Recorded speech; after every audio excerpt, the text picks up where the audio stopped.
5 minutes after a waitress pressed a note into my hand and told me to open it. My place in my daughter's life was already over. I didn't know that yet. I just knew my hands felt cold, and that I suddenly didn't want to sit down. Let me rewind. My name is Marianne Holt. I'm 62 years old. I've been a mother longer than I've been anything else, which is probably part of the problem. That night, I went to the restaurant to talk about my daughter's wedding. That was the official reason. Seating, menu, who was paying for what? The usual polite nonsense families argue about while pretending they're not arguing. It was one of those expensive places in downtown Chicago, the kind where the air smells faintly like wine that never spills. I'd eaten there 100 times with clients. Never once with my own child. That should have meant something. I ignored it. Elaine and her future in-laws were already there when I walked in. Already seated, already with glasses on the table. I clocked that right away, not in a dramatic way. Just a quiet note in my head. They didn't wait. Elaine stood up and hugged me. Too quick. Her smile didn't reach her eyes. I've known that face since she was 16 and hiding a bad grade. Honestly, I should have trusted my gut right then. I didn't. That's on me. We hadn't been getting along lately. Money stuff, property stuff. She said I was controlling. I said I was careful. Same argument, different decade. I was about to pull out my chair when someone brushed my arm. A waitress, young, nervous. I didn't recognize her, which was strange, because I usually recognize everyone there.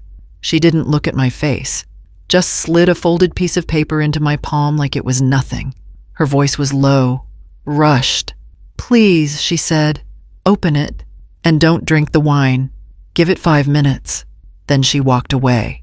I stood there like an idiot, holding my purse, holding that note, listening to my daughter laugh too loudly at something her future father-in-law said.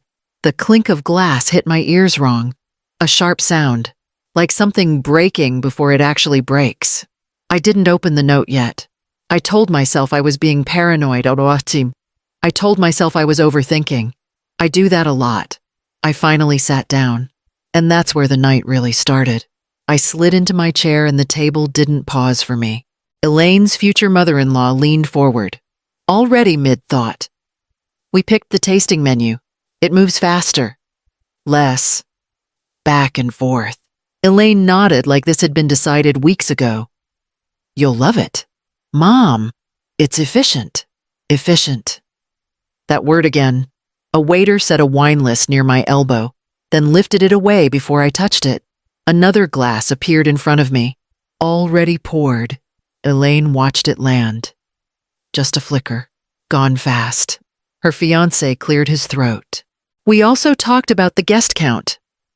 We think keeping it tight makes more sense. Intimate, intimate, Elaine echoed, smiling. So there's no confusion later. I took a breath. Later about what? Her father-in-law waved a hand.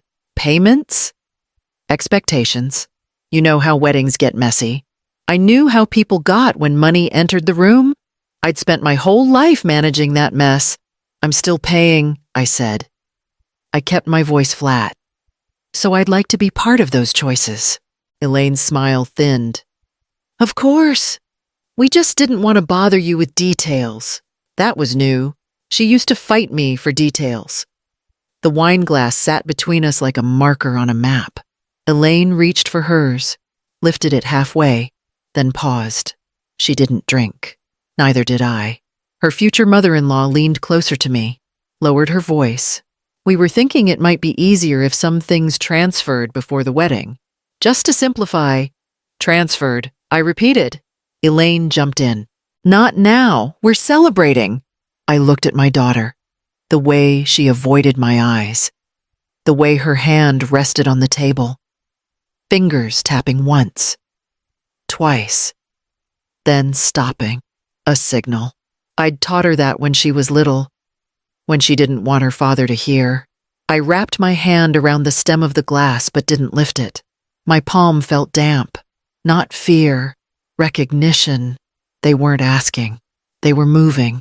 And I was the last piece they needed to slide into place. Elaine and I didn't start fighting that year. We just stopped pretending we weren't. It always came back to money, or control, depending on which side you were on. I called it responsibility. She called it me holding her back.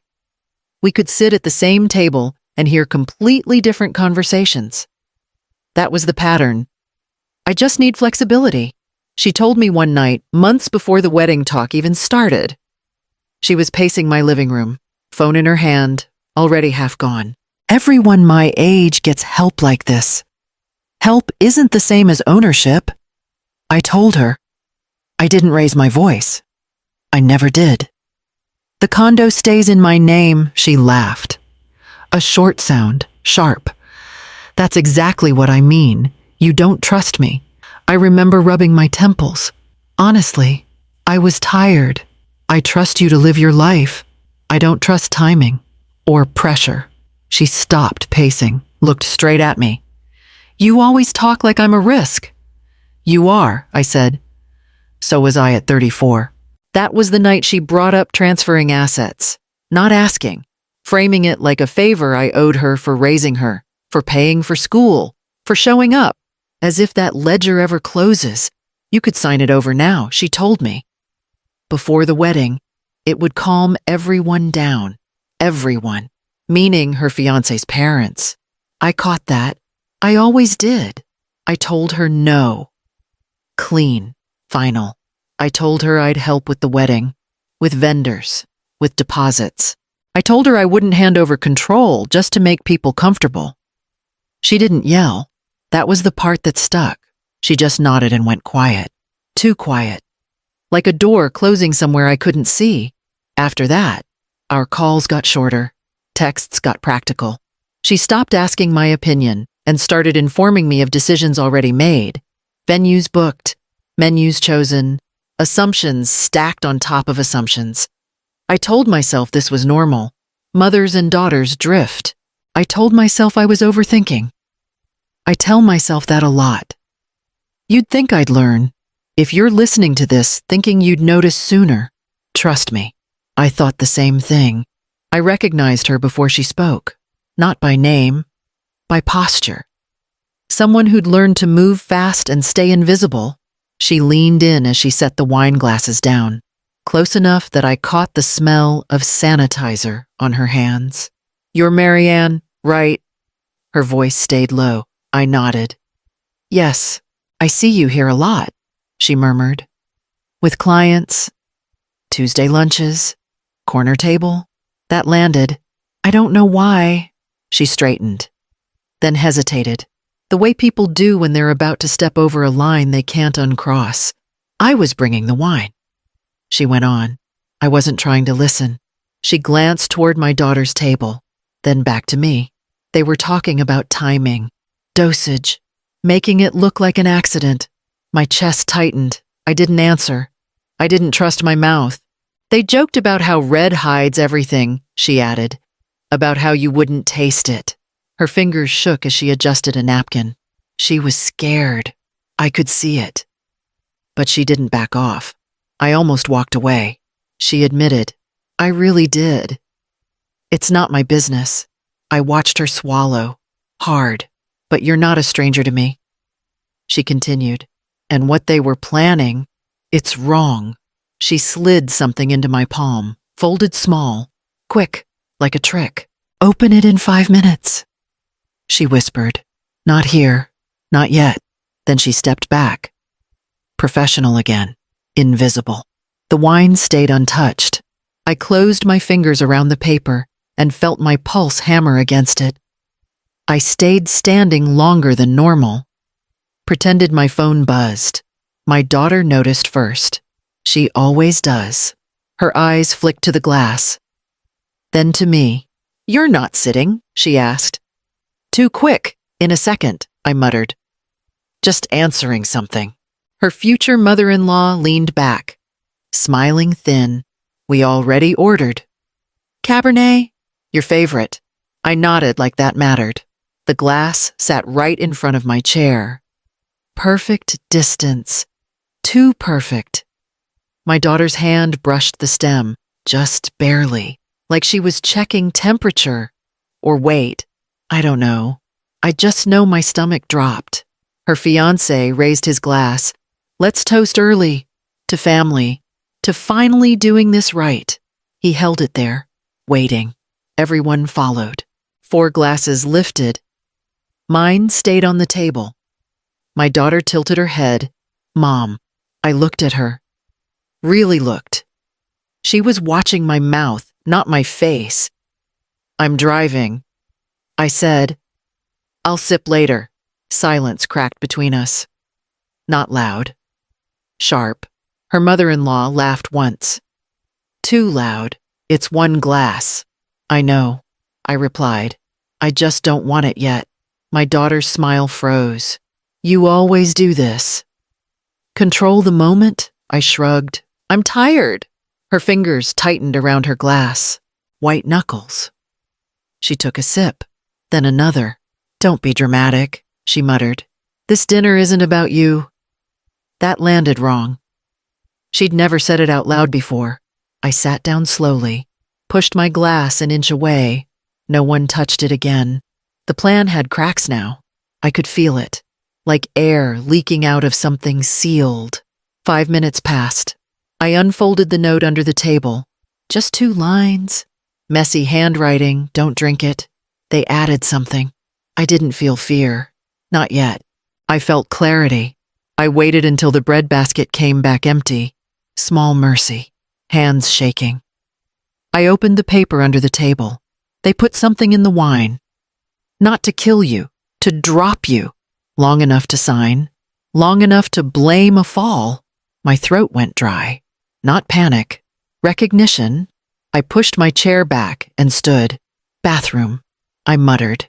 No one stopped me. That was loud in its own way. The waitress followed me halfway down the hall. Not close. Careful. Like she didn't want cameras catching her. I heard them by the service door. She whispered. Your daughter was laughing. Talking about timing. I leaned against the wall. Timing for what? Signing, she replied. Papers. A trust addendum, power of attorney. They kept saying you'd wake up embarrassed. Grateful. Easy. I didn't cry. I just nodded. My head felt heavy, like it had been waiting for this. They argued about dosage, she went on. Not enough to stop your heart. Enough to make you confused. Slurred. A stumble. Red wine hides it. My stomach turned, but my mind went cold. Clean. Did they talk about money, I asked. She hesitated. Your apartment, the one downtown. They mentioned refinancing, and how fast it would be once you couldn't object. That clicked into place. The pressure, the calls, my daughter pushing for early transfers, calling it planning, calling me stubborn when I refused. She said you always ruin things, the waitress added quietly. That this was the only way you'd cooperate. I closed my eyes. 1 breath, 2. Thank you, I said.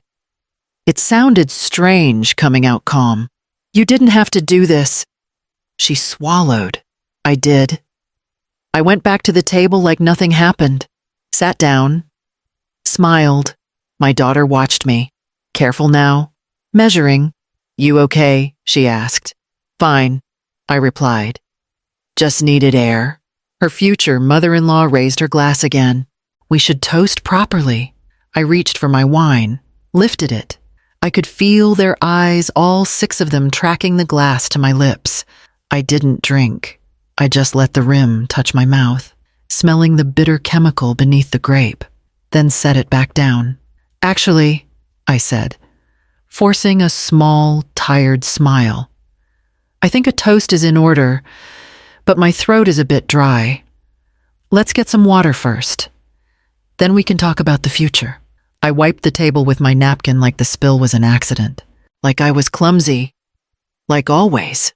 Sorry, I muttered. My daughter exhaled. Loud. Relief pretending to be annoyance.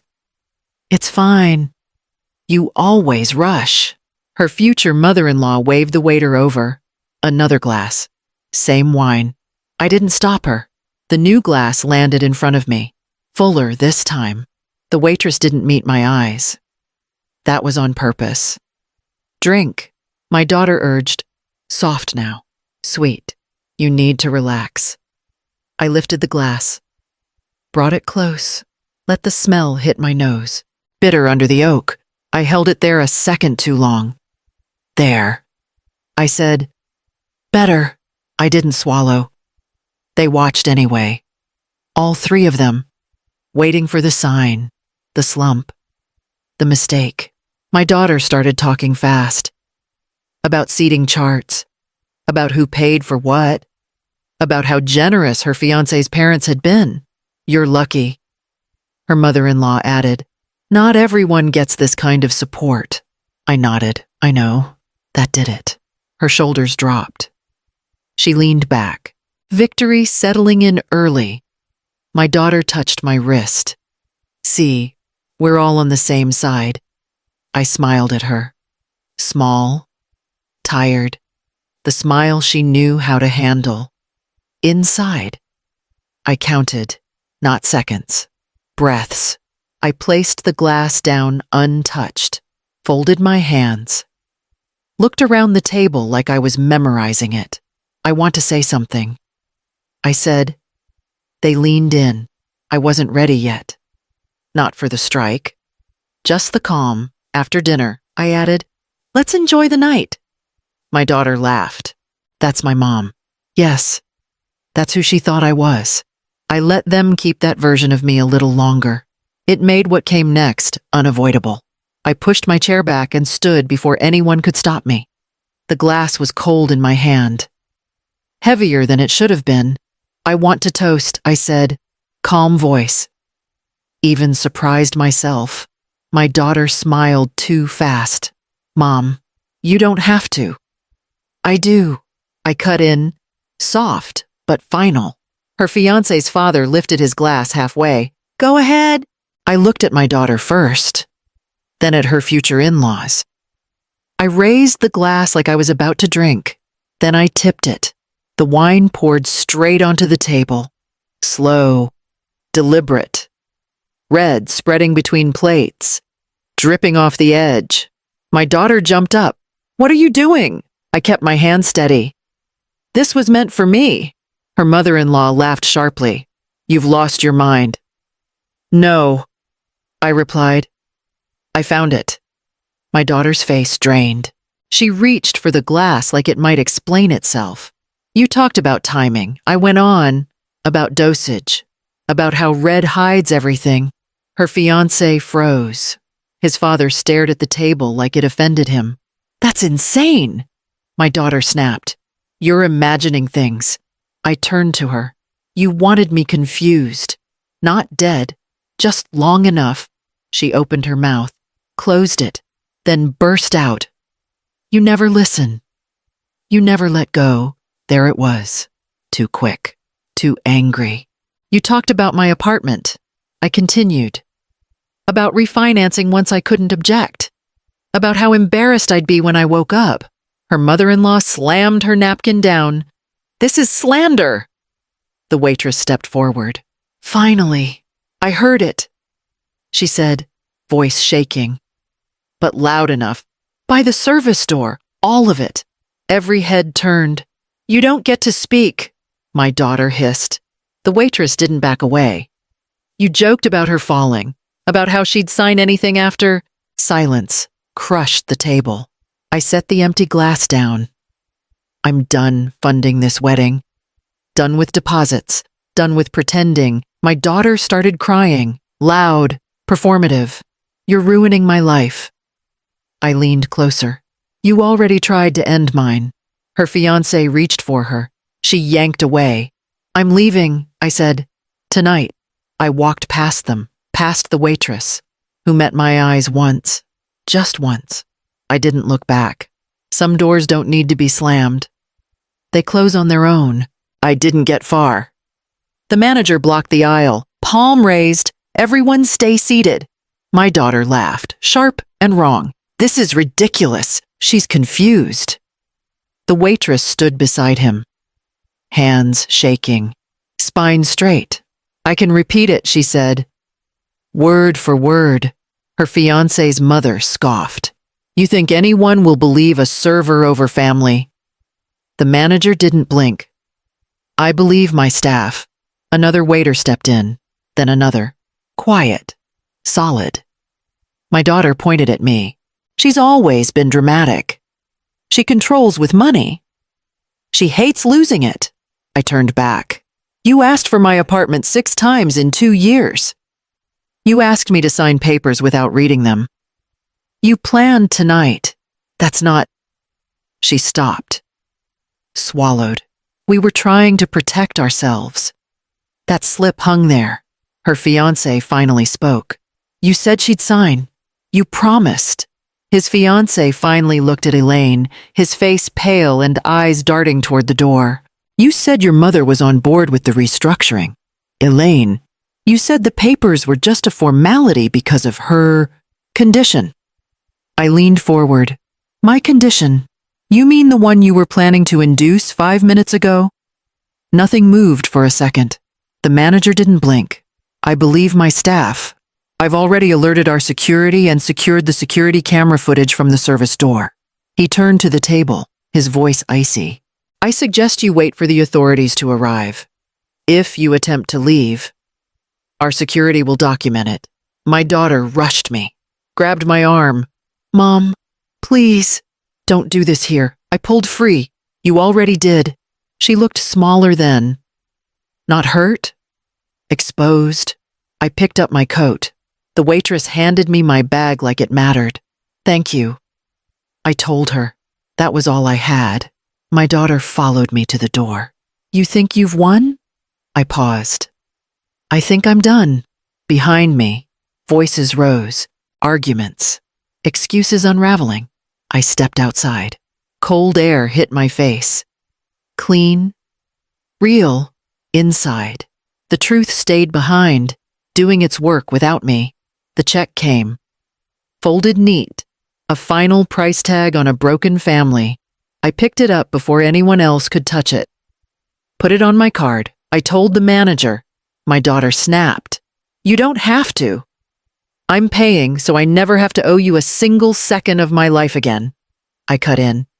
This meal is the final transaction between us. As of tonight, the wedding account is closed. The venue deposit is canceled.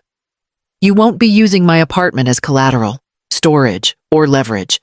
I'm changing access to everything accounts, documents, and emergency contacts. Her fiancé muttered, This is extreme. So was poisoning me. I answered. No one argued after that. I picked up my coat. The waitress stood near the bar, her eyes meeting mine with a quiet, shared understanding. I nodded to her a silent thank you for the life she'd just handed back to me. Outside, the Chicago air hit my face, clean and real. I sat in my car for a minute, hands on the wheel, breathing, 62 years old. And I finally understood boundaries aren't cruelty. They're oxygen. You don't owe access to your soul just because you gave someone life. Love without limits isn't love, it's a target. I drove home alone. The apartment was quiet. Safe. If this story hit home, like and subscribe. Drop a comment if you've ever had to close a door to save yourself. I read them all. I poured myself a glass of water, clear, untouched. I didn't win a family back tonight. I kept myself alive. And that was more than enough.